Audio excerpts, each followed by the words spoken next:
Bir odam xotinining o'lishini istardi. Endi chiday olmayotgandi. Doimiy shikoyat, doimiy janjal, doimiy charchoq. U bir donishmandning huzuriga borib dedi: "Hayotimdan chiqib ketsin. Kerak bo'lsa butunlay." Donishmand dedi: "Bo'ladi, lekin avval badal to'laysan. 1000 tilla ber. Bir oy ichida xotining bo'ladi."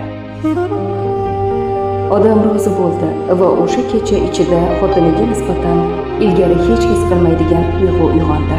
Ayol bir oydan keyin o'lishi kerak edi va bundan bexabar edi. Erkak ilk bora unga boshqacha qaray boshladi. Baribir o'ladi. İlk bor muloyim bo'ldi.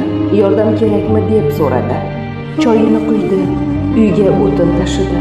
Hatto uni tinglaganida kulishni ham boshladi. Ayol avval bu o'zgarishga ishonmadi. Keyin esa bir narsa o'zgarayotganini sezdi va o'zi ham yumshashga ruxsat berdi. Ovozi o'zgardi, kayfiyati ko'tarildi.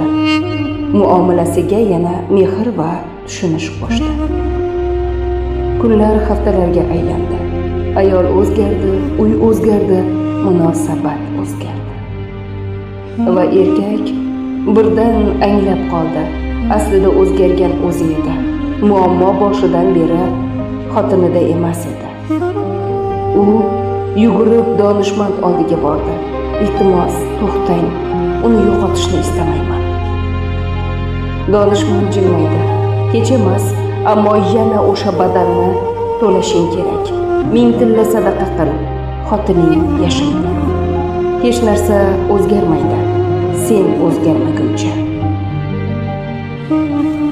Rostini ayt.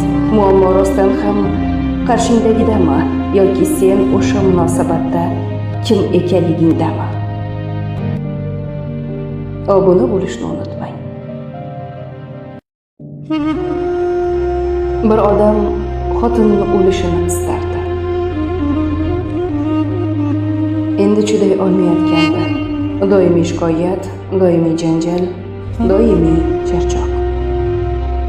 U bir donishmandning huzuriga borib dedi: "Hayotimdan chiqib ketsin. Kerak bo'lsa butunlay." Donishmand dedi: "Bo'ladi, lekin avval badal to'laysan. 1000 tilla ber. Bir oy ichida xotining bo'ladi." Odam rozi bo'ldi va o'sha kecha ichida xotiniga nisbatan ilgari hech his qilmaydigan tuyg'u uyg'ondi. Ayol